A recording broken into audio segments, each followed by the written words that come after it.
So again, this is John Rigby with Rigby's Pool Services. I thought I'd hop on here and kind of show you an overview of the basic plumbing. We'll start where the star is here. And of course that would be where your main drain and your skimmers are. Okay, that's where the water is taken in. I always say follow the line, follow the plumbing. It'll kind of give you an idea of where it goes. Follow the water. Some main drains are just a single, so there's one. Some of the newer builds, there's two. And of course they have to be Virginia Graham Baker compliant, which means anti-vortex, that you can't get stuck on the bottom of them. People think that's a old wives' tale. It actually is not. And because of that, we have new laws in place. So sometimes there's two. So the water, I'd say a majority of it gets pulled from your main drain. It depends on your settings over here, but a bulk of it's from your main drain and also from your skimmers. All right, some pools have one, most have two. The water comes in, all right, your pump is pulling it. So anything from the pump over is called, this is called your suction side. So anything from the skimmers or the main drain, that is your suction side of your plumbing. Okay, so it is sucking the water in. The water comes in, and up here, this is your main drain. And then these two are coming in from your skimmers. Okay, these little things here are called Jandy valves or three-way valves. They pretty much allow you to turn and close off multiple sections of piping. Gives you different options.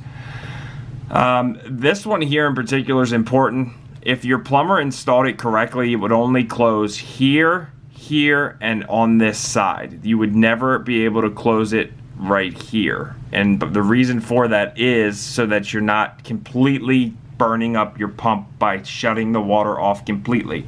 So if it was blocked off here, you'd be stopping your skimmers, your water coming from the skimmers. If it was blocked here, you would be stopping the water from your main drains and only pulling from your skimmers. Okay, on this diagram it has a check valve here. Check valve literally just means it's like a one-way street. It lets the water go that way, but it doesn't let it come back. So if you were to open this up and try to clean your pump basket, it would keep the water from flowing back into the pool. It really just helps with priming and stuff, but most of the time we don't see check valves in front of the pump on the suction side.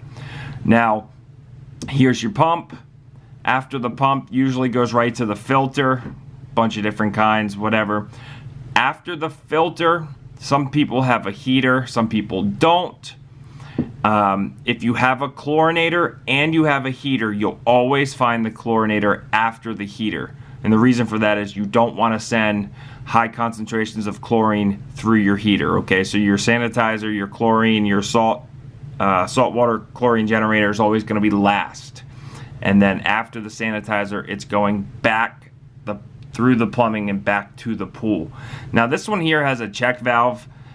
Typically we don't see check valves here. Typically you would see a check valve here between the sanitizer and the heater, and the reason for that is, again, if you turn the system off, you don't want a high concentration of chlorine being able to flow back into your heater. So usually we'd put a check valve there.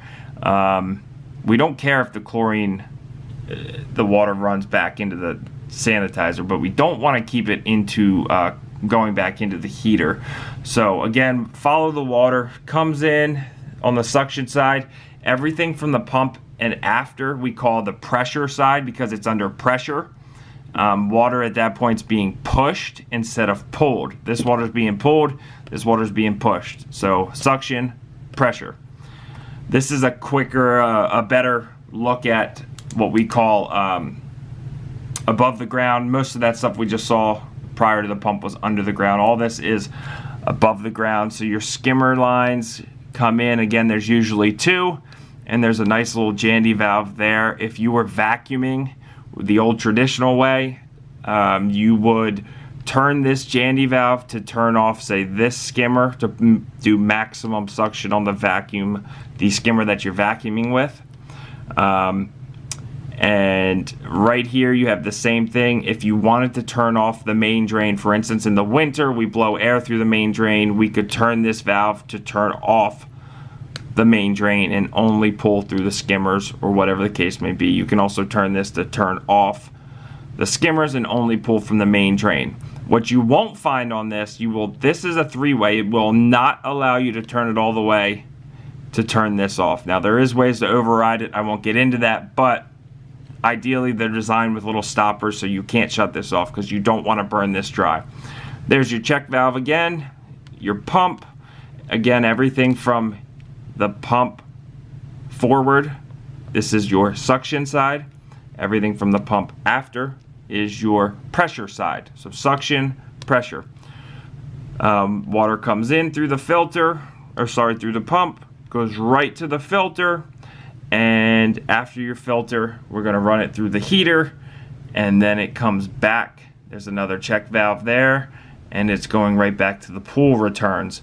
A lot of people call them jets. They're actually, we call them returns. They're called pool returns. The water is returning to the pool. Some guys still call them jets, but again, they're returns. If you were to put a chlorinator in here, like I said, you always want it to be the last thing, so you would probably put it somewhere here, and that check valve would keep it from going back to the heater.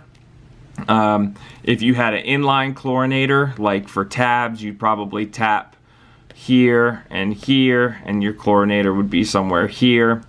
That's kind of just the general gist. I hope that helps. Yeah, if you have any other questions, let me know. Thank you.